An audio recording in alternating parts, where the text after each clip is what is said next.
Hi everybody, this is a review video of the second graders, The Telltale Heart, Edgar Allan Poe. Okay, so our speaker is in the room, right? He is in the room and holding a lantern. And he tried to kill the old man, and old man heard something. So he cried out, "Who's there?" So our speaker is not waiting. Okay, this is where it begins. When I had waited a long time, very patiently, without hearing him lie down, I resolved to open a very, very little crevice in the lantern. So speaker, he waited for a long time for the old man to go back to sleep again, lie down. But it seems that the old man doesn't go back to sleep. So the speaker, he decided to open a little crevice in the lantern. So the crevice means gap and chasm, right? So he opened just a little bit, just a little crevice of lantern. So I opened it. You cannot imagine how stealthily, until at length a simple dim ray, like the thread of a spider, shot from out of the crevice and fell upon the virtual eye. So you probably cannot imagine how stealthy, how silently, how secretly he opened the lantern. So the simple dim ray, it means ray, light. Just a little bit of light, comes out like a thread of the spider. So we have spider here.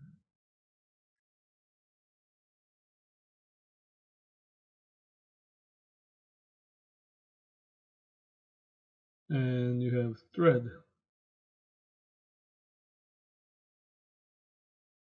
So just like a thread of spider, very thin ray shot from out of the crevice and fell upon the virtual eye.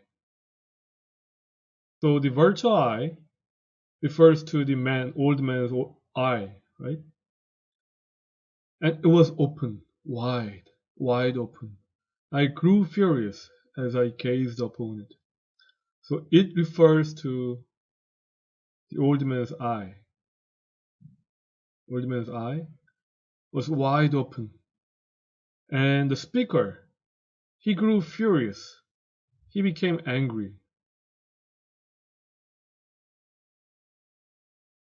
He became angry, gazed upon it, looking at the old man's eye. I saw it with perfect distinctness, all a blue blur with a hideous veil over it that chilled the very marrow in my bones. So the speaker is saying, I saw the eye very clearly. And the eye was very dull blue. Eye was dull blue color.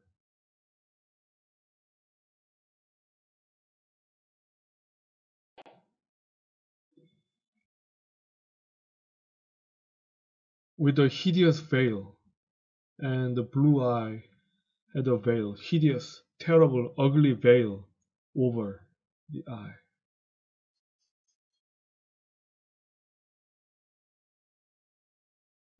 So the hideous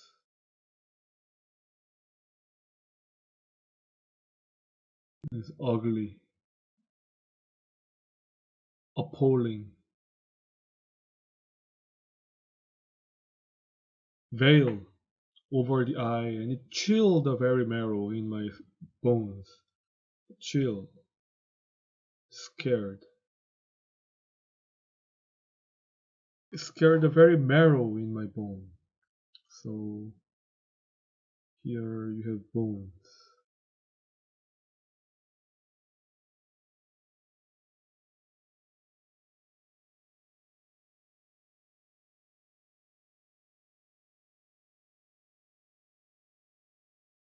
You have bone, and in between bones, you have soft substance in between bones in order to absorb all the frictions made by bones, so we don't have pain. So this soft substance between the bones is called as the marrow. So looking at this old man's appalling, hideous eye, scared to the end of the marrow in my bones. But I could see nothing else of the old man's face or person. Since the speaker opened just a little bit of crevice, and the ray is so dull, so he only see the eyes, and he can't see the man's face, old man's face, or he can see the old man's person, entire appearance. And it doesn't matter. He doesn't care, the speaker, only care about the eye. For I had directed the ray, as if by instinct, precisely upon the damn spot. So for here means because.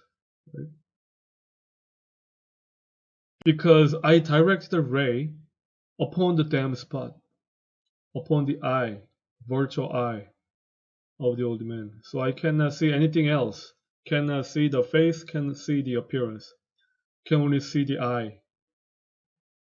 And have I not told you that what you mistake for madness is but over acuteness, over the sense? So the speaker told us that we are making a mistake. The speaker told us at the beginning of the novel we're making a mistake if we believe that he is mad. Because according to the speaker, madman doesn't know anything. Madman is not wise. But the speaker, he knows everything. He is very wise, according to himself. And also, he admits that he has a disease. And because of the disease, he says that he has an over acuteness of hearing ability. He can hear everything. He hears everything from the earth, from heaven and hell, right? So he is saying that, right? You're mistaken for madness. Everything you know nothing about madness, but one thing you know about my symptom is overacuteness of sense. I really have a hearing sensitivity. Now I say there came to my ear a low, dull, quick sound, such as a watch makes when enveloped in cotton. So suddenly, speakers start to hear a sound like a tick-tock, sound like a watch make, just like the watch when it's enveloped, when it's covered in cotton, it makes low, dull, quick tick-tock sound, and the speaker hears it now. I knew that sound well. It was the beating of the old man's heart. Now the speaker is saying that he is hearing the beating of the old man's heart.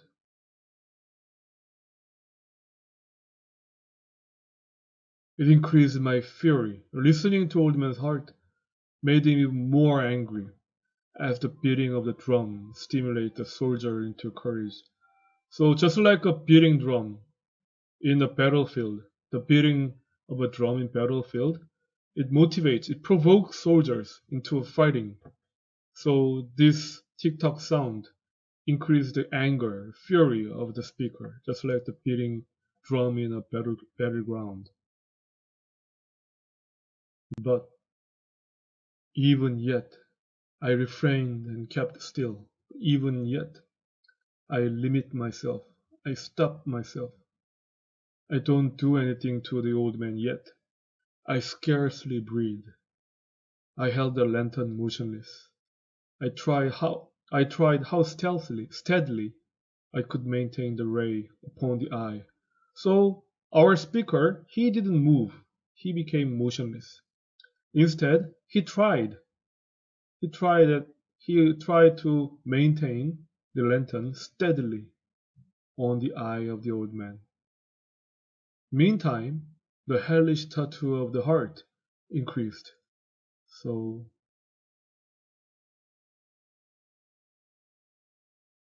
the hellish tattoo of the heart, the old man's heart sound, it just increased. It grew quicker and quicker, and louder and louder every instinct. So the sound became louder every moment, every instant. The old man's terror must have been extreme. It grew louder, I say, louder every moment. Do you mark me well? I have told you that I am nervous. So I am. So the heartbeat of the old man became louder. And the speaker told us at the very beginning of the sentence, at the very beginning of the story, he said nervous. Very dreadfully nervous, right? So he is really very nervous at the moment. And now, at the dead hour of the night, amid the dreadful silence of that old house, so strange, noise as this excited me to uncontrollable terror. So if you remember, the speaker entered the old man's room at midnight, 12 o'clock. Right? So it is midnight, and this huge mansion of old man is just silent. It's dreadfully silent, very, very silent. And strangely, a noise, the heartbeat, right? The heartbeat of the old man's noise excited me to uncontrollable terror. Yet, for some minute longer, I refrained and stood still. But still, for a while, he stopped himself. The speaker stopped himself and didn't move. But the beating grew louder, louder. I thought the heart must burst. So this beating sounded so loud that the speaker believed that the old man's heart might burst, might explode.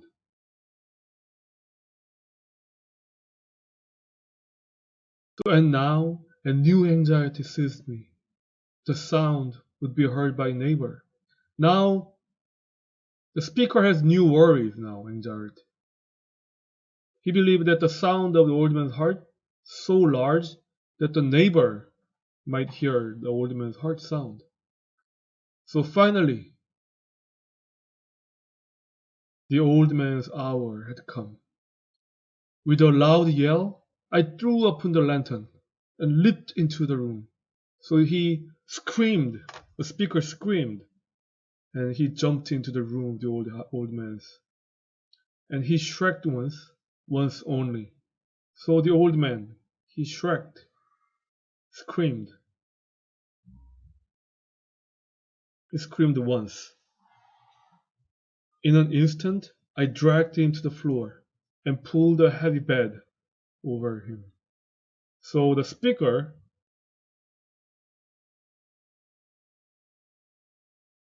dragged the old man into the floor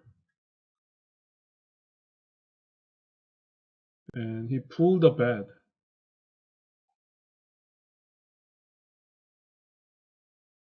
over the old man. Then I smiled gaily to find the deed so far done.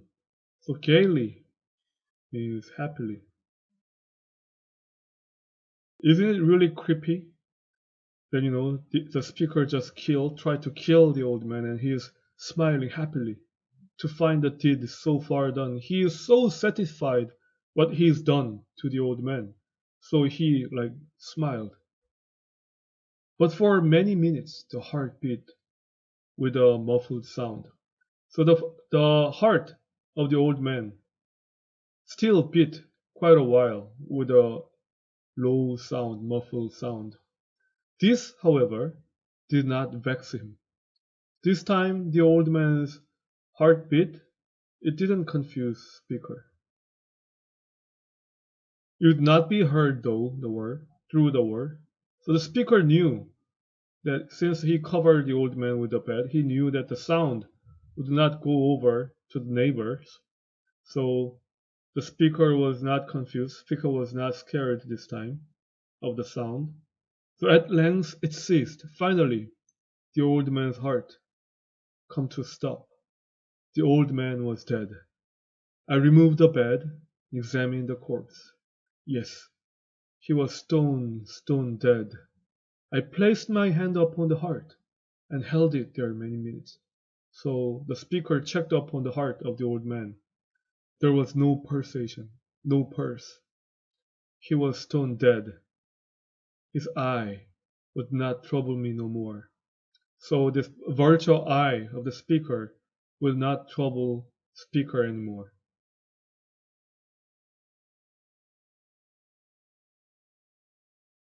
If still you think me mad, you will think so no longer when I describe the wise precautions I took for the concealment of the body. So if some of you still believe that I am mad or crazy, you will no longer believe that I am mad or crazy if you listen to what I did to hide concealment, the old man's body.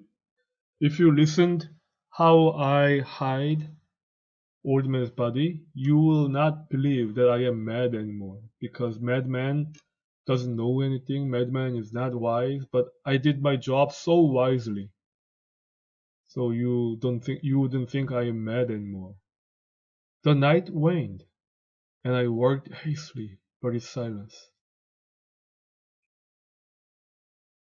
So the night was going away.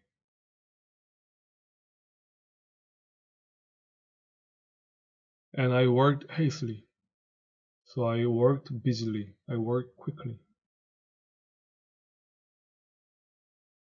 But in silence. No, I really worked very silently and quickly. First of all, I dismembered the corpse. So first thing he did was he dismembered corpse, cut off the head and the arms and the legs. And I guess this was the end that we covered last time. So we'll finish it here. We'll call it a day. And we'll continue our lesson next time. Okay? Thank you for listening. And thank you for participation. Good job, everybody. And I'll see you next time. Okay? Thank you. Bye.